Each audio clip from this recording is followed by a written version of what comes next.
everything that I had read about astrology for the better part of the first part of my life turned me off, because it felt to me like what the whole system was is trying to put labels around aspects of my being. And so I left it alone. I turned to Mayan astrology, which is a funny use of the word astrology, because the Mayan astrology that I was studying had nothing to do with planets in the sky or movements of orbs. I eventually was graced to receive a book of a different kind of astrology that thrilled my soul, and it came at a great time. So I absorbed the book during a long winter in the mountains of Asheville, North Carolina. And we, meaning I and the book, we formed an intimate partnership, and I absorbed it and learned. And a little while after that, I took my first class, took my second class, took my third class, and found that I was being drawn into a different direction than where this work was going. So I eventually started to work sort of like what Krishnamurti says about the direct experience of the truth. It was much that way with me in astrology. It was, this is either true for me in my direct experience, or it's tabled until that happens. So astrology became something that could help me lay out a map. And I've been writing, and counseling using astrology, ever since. How has astrology impacted your life, both personally and as a career now?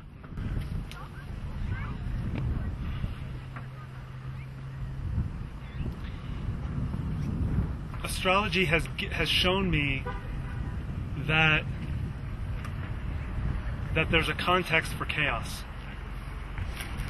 There's a sense of, or a promise, albeit sometimes in the wind as a fleeting glimpse, of an order, of a terrain that can be mapped and understood.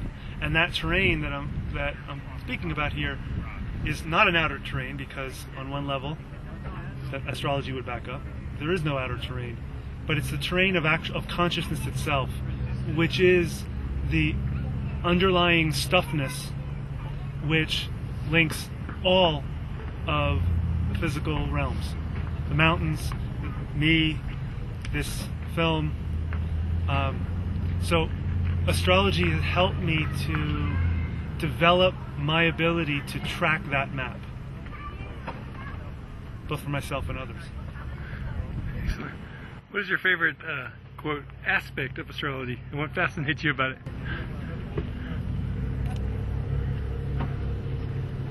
I continue to use astrology as the map, or as the system, working with others, individuals, couples, and groups. Because there is, in every moment in a session or a reading, in every single breath or pause between the breaths, there is a moment, or there is always the potential for an awakening, an understanding, a new connection. In brain physiology, we call it a new dendrite has just been created to make better relationship with its neighbor's neuron. In maybe more of a sort of a spiritual or mystical understanding, there's the opportunity to recognize the true, our true nature. In terms of Chiron, you gave a lecture on Chiron today. Could you quickly describe those three levels of Chiron, so that someone new to astrology that's getting into Chiron would understand? Yeah. Chiron's a fascinating symbol, just absolutely fascinating. Part of this work sees Chiron on three levels. The first level is the inciting incident of our separate self.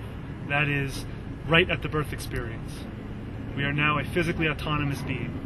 But Chiron portends the birth of the psychologically separate being later in life.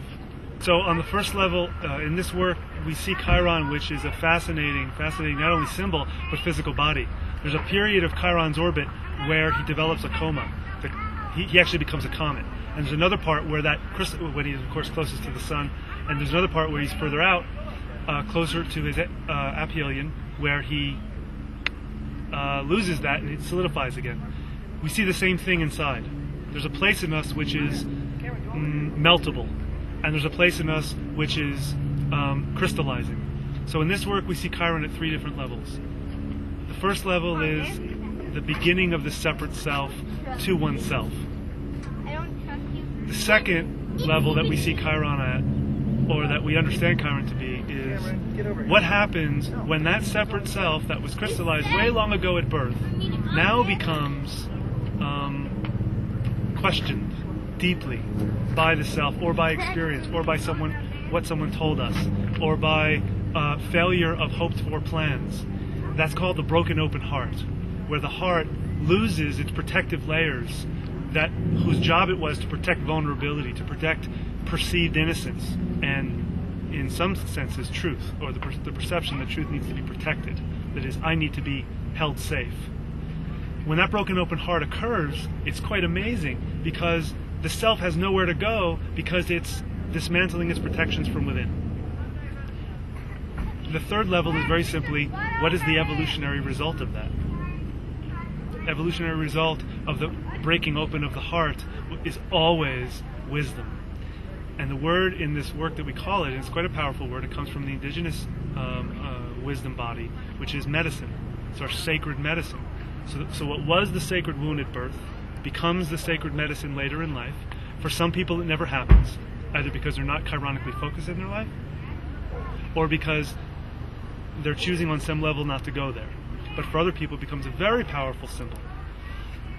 What was sacred wound becomes sacred medicine, and the medicine requires only one thing initially: to be embodied, to be felt, to be brought to bear on all of the beliefs that the self is holding about who it is, why it is, and what it's doing here.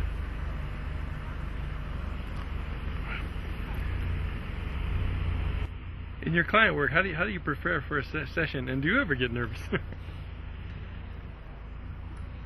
And what do you do with that? Sometimes I do push-ups.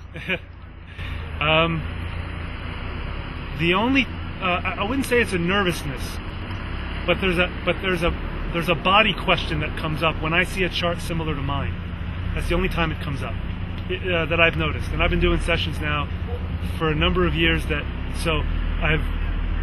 It used to be nervousness a lot more, really no longer, and I think that just comes from experience. I think that's anyone. But when that body question shows up with that particular client, what I do is I look at the chart with a soft gaze, and then I close my eyes and I let the chart go, I let myself as astrologer go, I let this other person as my client go, and I just sit in the resonance of whatever is about to happen in its own perfection. Perfection here does not mean some blissed out, new agey, fake bliss bunny thing.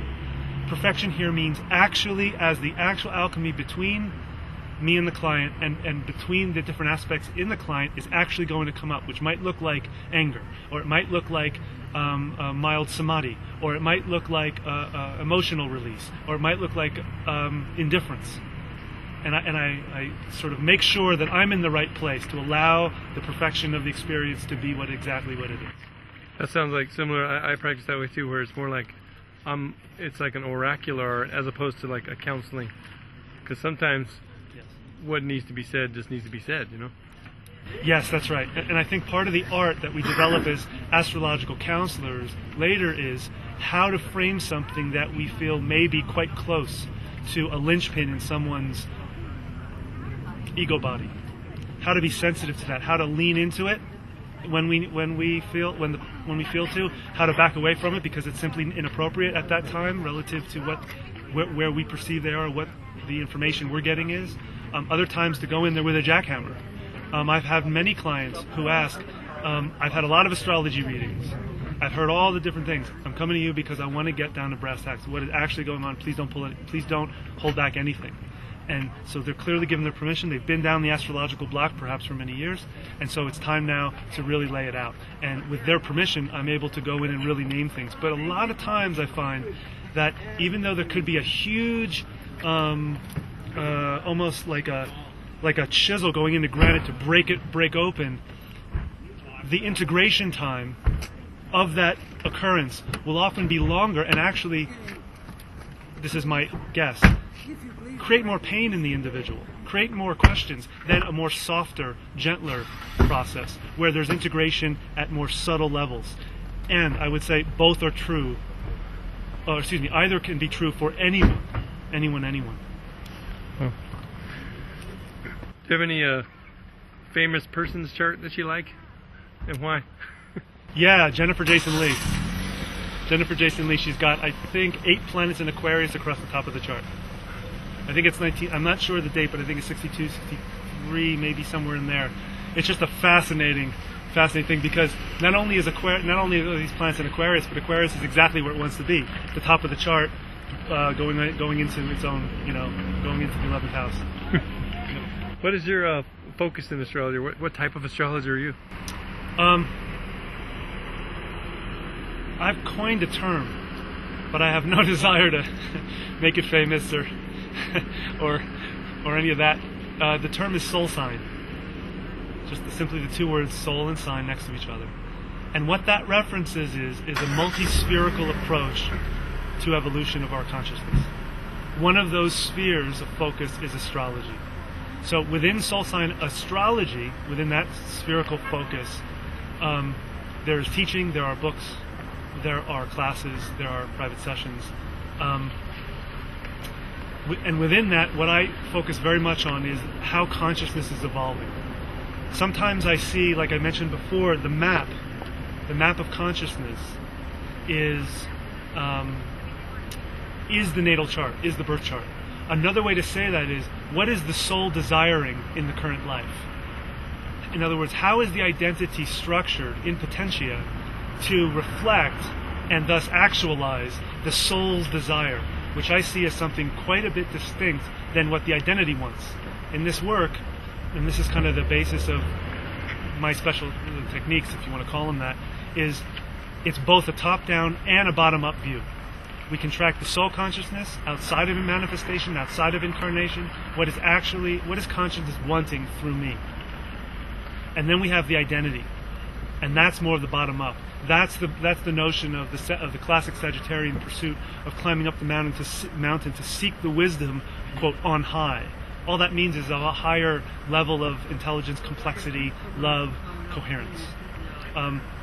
So my special techniques would be, I started doing this thing, and then I found that it was kind of very close to a Uranian technique, where what I'll do is I'll map out a very simple cross. I'll simply put the glyphs for the signs of all 4 angles on a piece of paper. And those are the big glyphs. And then behind them, relative to center, I'll put the signs of the planetary association. So for example, the sign of Mars would be the glyph right behind the ascendant. The sign of Venus would be the glyph right behind the glyph of the descendant. The sign of the sun, not the sun, but the sign of the sun would be just behind the midheaven.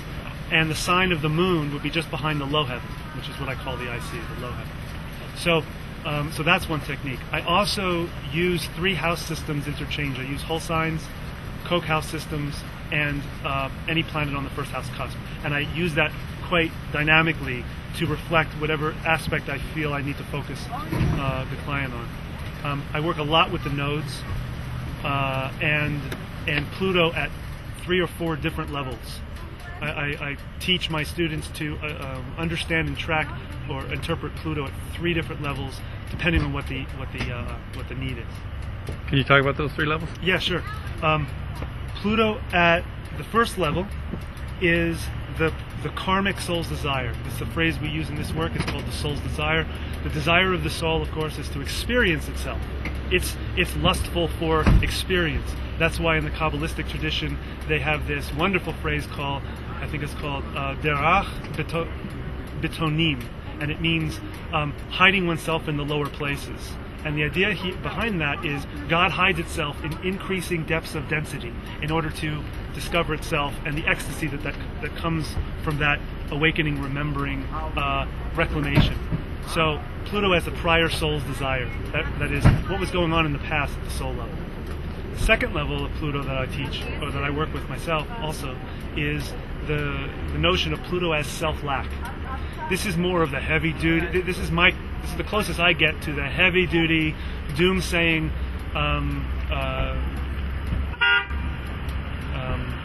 reputation that Pluto has gotten. And that self-lack is the perception, it's not true, but the subconscious perception that we are lacking or missing something fundamental to our life. And that's a very fascinating archetype when we look at that in comparison with this whole notion of the veil between the worlds. Then we have, after that, we have Pluto as the current life soul's desire, which is more of the working with Pluto in its polarity and that whole Pluto axis. And all three of these exist fundamentally on their own. It's quite wonderful. I like that word desire because it means desidere, of the stars. Desidere, exactly. Exactly.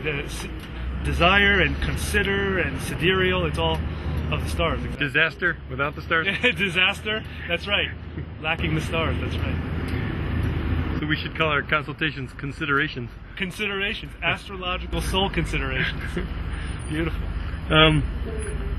Books you've written. Can you talk about your book and what inspires you to write and what's your process? I had never understood how I write until I heard a philosopher talk about how he writes. And he said it's so great. There's a lot of meditation that goes on. It seems at this point, after 3 books, I find that the meditation is preparing something within me or some things within me to receive the imprint.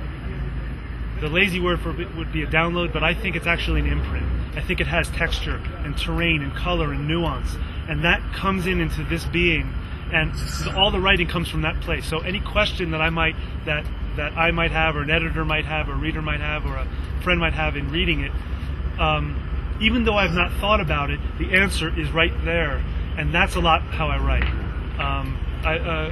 Sounds like fractal writing. Yes, I had never thought of it like that. Yeah, fractal writing. Yeah, yep. I love the process of writing. It's a big part of my expression currently in this life. I don't know if it will always be, but it is very, very. There's an intimacy that I gain with myself and with the energies and intelligence that informs this work from writing that I don't get anywhere else. I have 3 books. The first is called The Soul's Desire for Wholeness, which is sort of lays out the soul sign astrological map. It's not really, but it's sort of like a textbook for soul sign astrology. So you got a website, Soul Yep. Sign? It's soulsign.com is my website. Beautiful artwork on there, just beautiful. And we're planning on animating a bunch of stuff later this year. There's this beautiful meditating man scene sitting on this tranquil pond-like ground with stars everywhere, and we're going to have these things animated. It's quite beautiful. The second book is called The Soul's Desire and the Evolution of Identity. And what that is attempting to do is specifically lay out, okay, how do you track the soul and identity, particularly using soul sign, particularly the soul and identity. And there I go into Pluto quite deeply, and the 6-step model for using soul sign astrology in a counseling session. And the third book that I just completed late last year, that I presented on at the conference, thank you, Moses, is Chiron, The Wisdom of a Deeply Open Heart. And that book was sort of forced me to write it. And what that reflects is partly of what some of the other information that you had asked about earlier about the 3 levels of Chiron. But I also wanted to mention here, for whoever's watching this, that in this book, this is not a plug for the book, but this is hopefully an attempt to seed or to inspire other astrologers or astrology students to check this out for yourself, and that is specifically how to work with Chiron's polarity position. Whereas, if you remember the 3 levels, wound, broken open heart, medicine, the polarity position represents what is called in this work the medicine walk. What do we do with our medicine once it has been made within our interior, within our own being?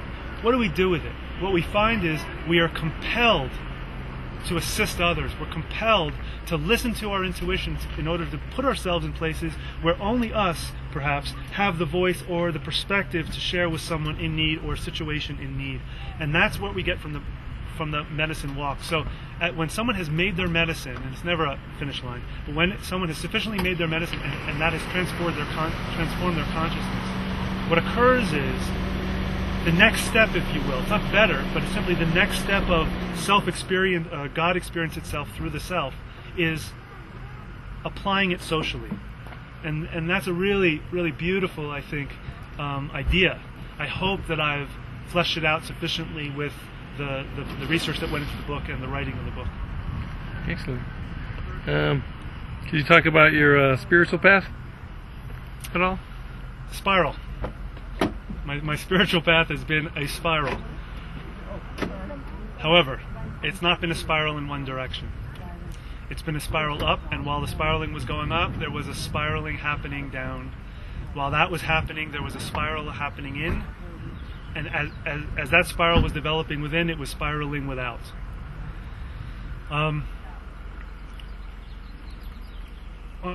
Personally, my spiritual life, it informs my astrology. Astrology is not the only thing I do. I also practice sound healing, and I teach. I teach inner tantra, that is the non-sexual version. That is the inner alchemical processes that have luckily reached us from thousands and thousands of years ago from the Vajrayana Buddhist tradition, Egyptian high alchemy, some of the Celtic practices, some of the African indigenous ways, and others. And I also practice vibrational medicine, the communication with nature. But again, astrology is the result of my spiritual life. So to describe my spiritual life or my spiritual practices is let's say, one thing I might say and might ask folks to consider, especially beginning astrologers, or astrologers who, let's say, are still learning. I hope everyone is still learning, but students of astrology. Something to consider is, one thing that astrology does is it lays out a noumenal reality within a phenomenalistic map. And that, by definition, is a contradiction. It loses something in the translation. Because it's not something that is noumenal is now being mapped.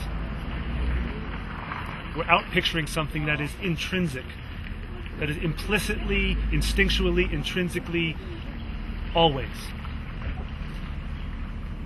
So for me, I've learned that, though I didn't know this for a long time, that astrology for me has increased my ability to be able to hold a wider and wider polarity of opposites within my body, within my heart, within my mind, and with all other realms. That is, not to seek resolution from a place of ego because I'm uncomfortable. Not to seek understanding because I need to know something.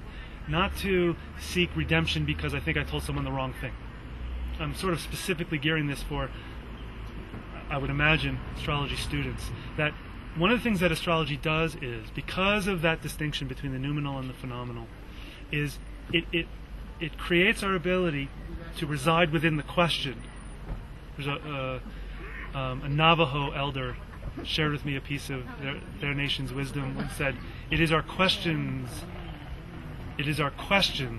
that unite us, and our answers that separate us. And I feel at its highest application, which is not always appropriate because some people are really looking for the answers, and that's necessary. So this isn't carte blanche all the time, but at its highest application, astrology teaches us how to ask better questions, which requires that the questioner be more conscious, more aware, more quiet, more loving, more compassionate, more spacious. Excellent. Is there anything else I don't know to ask about your life, or your work, or your? Sure, but I'm not going to tell you on camera. It's a lot of stuff. Okay. No. What would you say to the aspiring young student getting ready to, they just discovered astrology and they're diving in, and what would you, if you met them in a coffee restaurant at the end of the universe situation, and you're like, go study this, whatever, Yeah.